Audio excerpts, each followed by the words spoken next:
राजस्थान के एक छोटे से गांव धनकपुरा में एक गरीब किसान रहता था, धर्मू। उम्र 50 के आसपास, शरीर दुबला पतला, चेहरा सूरज की तपिश से तपा हुआ, पर आंखों में मेहनत और उम्मीद की चमक हमेशा रहती। उसका छोटा सा परिवार, पत्नी गोमती, बेटा लल्लू और बूढ़ी मां। धर्मू के पास केवल 2 बीघा जमीन थी और वही उसके जीवन की पूंजी। साल दर साल सूखा पड़ता रहा, कभी बारिश कम तो कभी बिल्कुल नहीं। खेत में फसल उगाना किसी जंग से कम नहीं था, लेकिन फिर भी वो हर सुबह सूरज निकलने से पहले खेत में पहुंच जाता, मिट्टी को हाथों से सहलाता, जैसे उससे बातें कर रहा हो। कहानी की शुरुआत। एक दिन सुबह सुबह धर्मू हल लेकर खेत पहुंचा।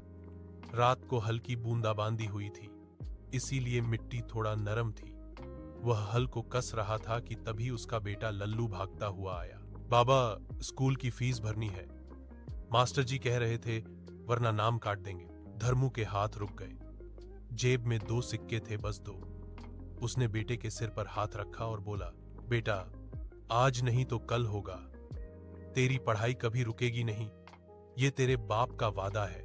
लल्लू तो चला गया, लेकिन धर्मू की सोच कहीं खो गई। गरीबी जैसे उसके सालों से पीछे चल रही हो, जहां भी जाता कदमों से बंधी चली आती। मिट्टी का श्रम। धर्मू खेत जोतने लगा।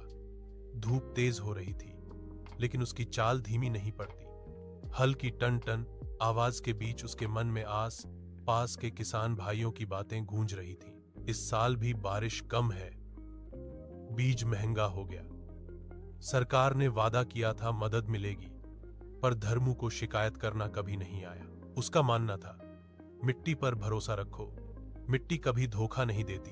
दोपहर तक हल जोतते जोते उसके हाथों में छाले पड़ गए, पर वो रुका नहीं। धूप सिर के